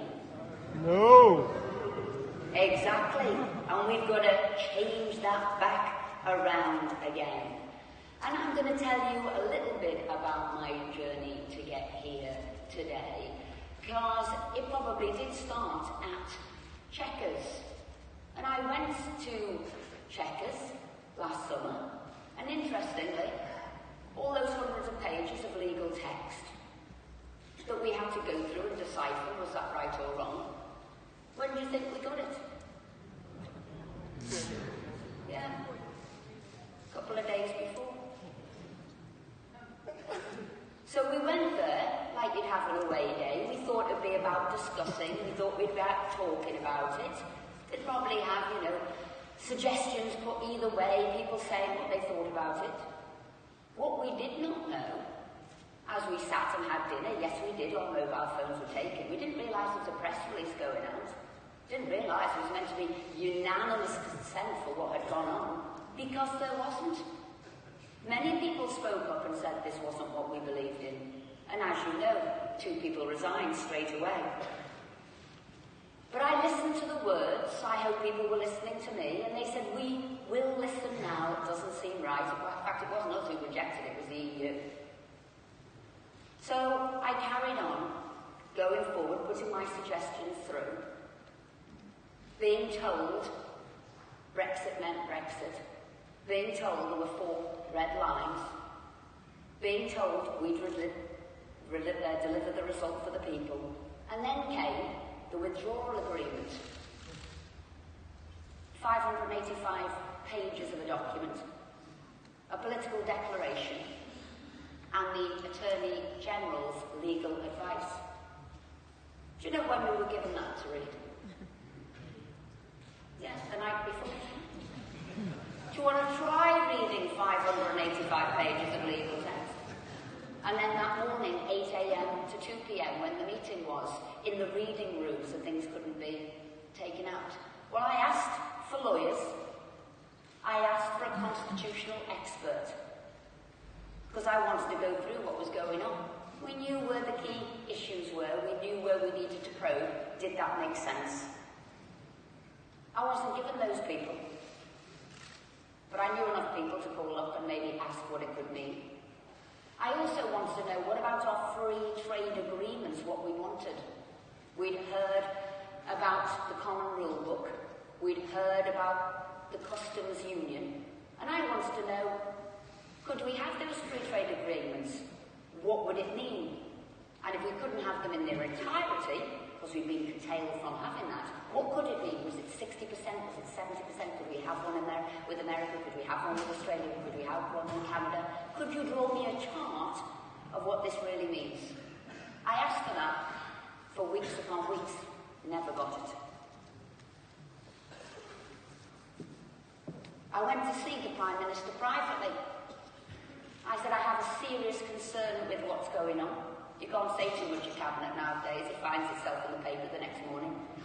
It's less of a cabinet now, more of a sieve. So I said, can I see you in private? I said, this withdrawal deal will not wash. I said, I've got a 9-point plan here of how I think it'll pan out. In fact, I think everybody will unite against this withdrawal agreement. I think it might be quite chaotic afterwards. What will we do then? Where will we go then? I said, my advice is to do another Salzburg speech. Say this isn't good enough, we've tried. Go back to the EU. Say for the 39 billion we want a free trade agreement, not just to talk about one. And we want to get rid of the Northern Ireland backstop.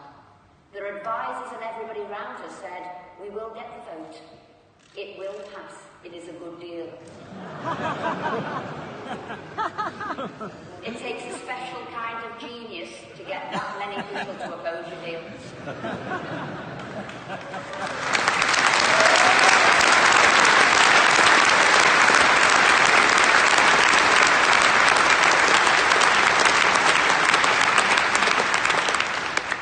And they thought I was the mad one telling them the vote wouldn't get through in the House. So when I went to Cabinet the next day, reassured by their words that they were going to win the vote. And I wasn't. Having was an ugly sister of a deal. I said, if you think that, if cabinet ministers think that, what do you think the public's going to think of that?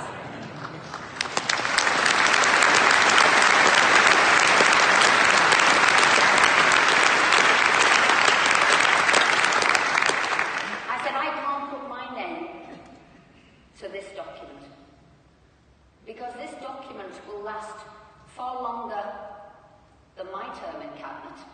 Little did I know it was going the next day. Last far longer than me in Parliament. It'll last far longer than me. This is about the UK's future. I said, I can't put my name next to that.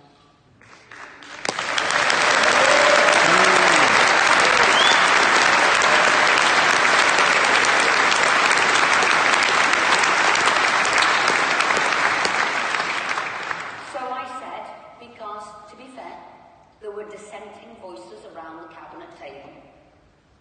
And I said, can we have a vote of the cabinet?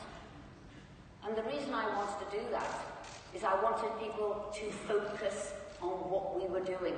We'd been there for 5 hours. Everybody had pretty much spoken for 20 minutes apiece. We'd gone round the table. People would say, oh, it's not good enough, I don't like it, or it's fine, it'll go through. And I said, let's take a vote. This is so important. We believe in transparency. We believe in democracy. On the biggest thing ever in our lifetime, in our political lifetime, let's take a vote in the cabinet. It wasn't unheard of. Other prime ministers have done it, but it is down to the prime minister. And I was shouted down and told, no, we're not going to do it. I will use an expression from Liverpool. Everybody hid behind the pencil rather than having to vote, so they couldn't be seen.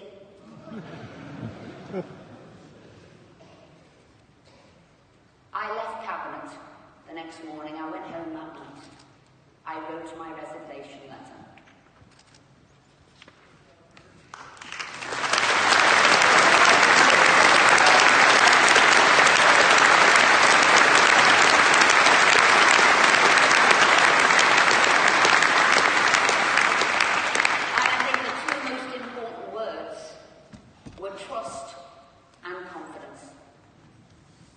Trust that we've given you for you to vote and give us an answer. Trust from you to us that we were going to deliver that.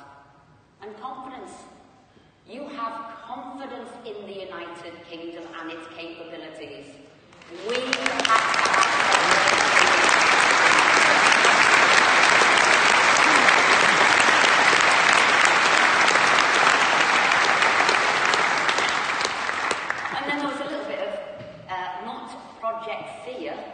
Project Smear against me. I was the person who flew into a rage. I had a meltdown. I was crying, whatever it was. It's what they try and do when they're trying to say, really, emotional lady who can't cope with the heat. And that is rubbish. Thank you very much indeed.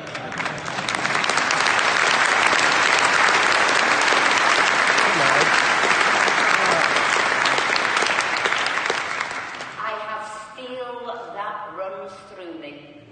And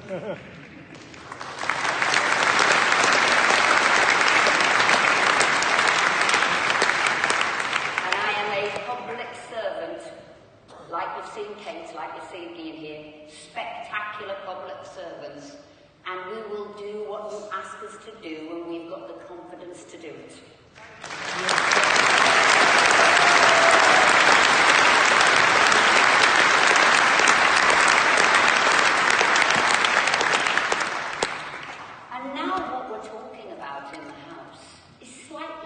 Bizarre to me, because on the 29th of March, we are leaving the EU.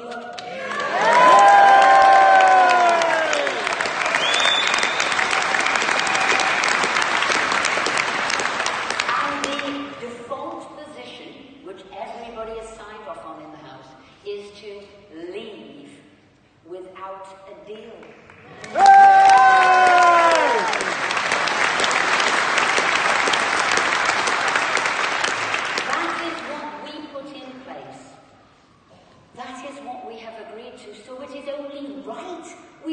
preparations for no deal. It is only right that we make sure if that's what we put in law, we can cope and we can deal with that.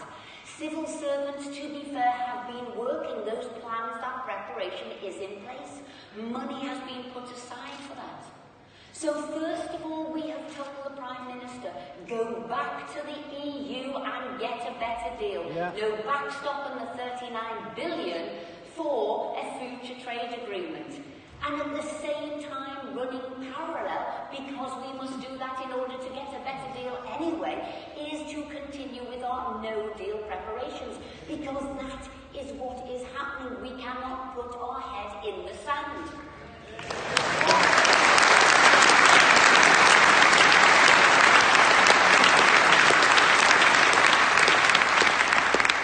So Project Fear has now started on what all of the MPs signed off ages ago, triggered Article 50 ages ago. Nigel said before about the unemployment, as Minister and then Secretary of State for Employment, like Ian, who started the change in the employment system, who brought in the new system back in 2010. Do you know in this country, from 2010, 1,000 more jobs each and every day has been created until 2018? And it is still continuing.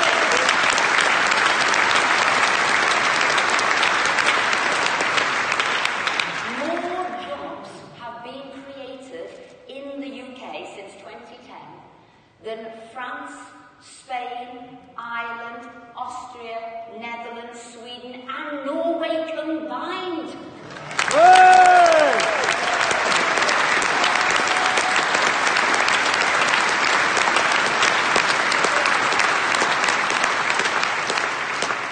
We have taken youth unemployment down by 50% in the UK, but across Europe it is sky high. We're looking at our youth's future. We want them to have a better future. A better future is outside the EU.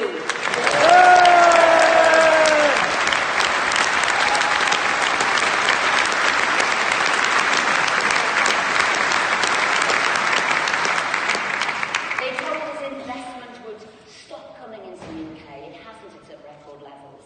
They said our tech industry would be very vulnerable. It's not the case.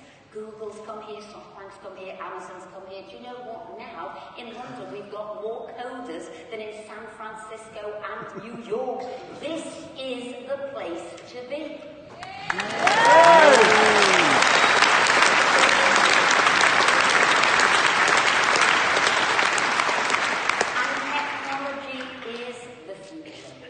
Technology is the big disruptor of this modern age. That is what is changing jobs, that is what is changing enterprise, that is what is changing the shape of the world. That is what we've got to deal with. It's got to work for us, it's got to work for the country, it's got to work for where we're going. Technology will also give us our solutions. The solutions for transporting goods, the solutions for customs arrangements. It will give us our future. You can now set up a business in your bedroom and be anywhere in the world. So to look backwards in a rear-view mirror about what is happening with 28 countries in the EU, you're looking at the wrong problem and the wrong solution. The solution is to be an agile country. It is about being a nimble country. It is about making technology work for you, and it is about going out there in the world, being able to be, as I say, nimble, making your decisions quickly, and technology is what is going to unleash that when we are out of the EU.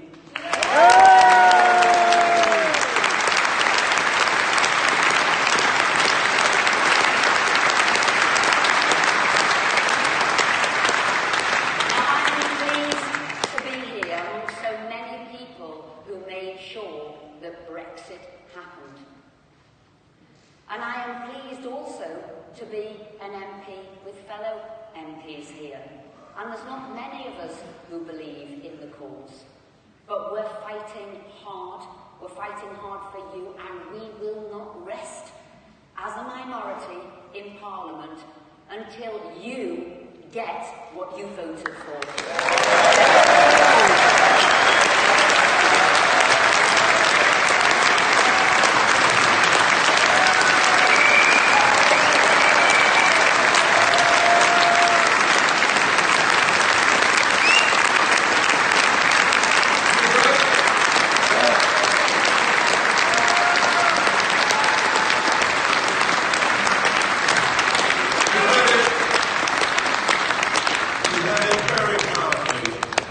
very strongly that courage, that principle, to resign so quickly from Cabinet. You know, many MPs, they like rising the ladder, they like all the trappings that come with it. But to Esther, principle and a belief in democracy and our country was more than anything. And that is fantastic.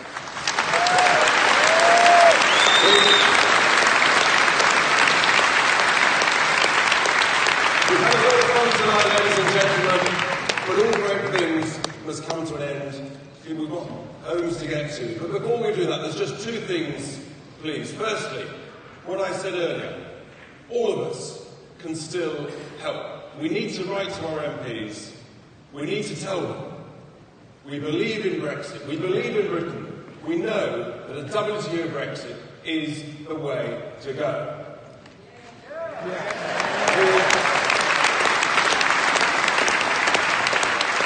The second thing I wanted is for everybody to stand on their feet, and we're going to make a final huge piece of noise and remind people over there that there's two things we want. One is Brexit, and the other is now. So let's have you on your feet, lift up your placards, and let's say it together. What do we want? Brexit! When do we want it? Now! What do we want? Brexit! When do we want it? Now! What do we want? Brexit! When do we want it? Now! Thank you very much, ladies and gentlemen.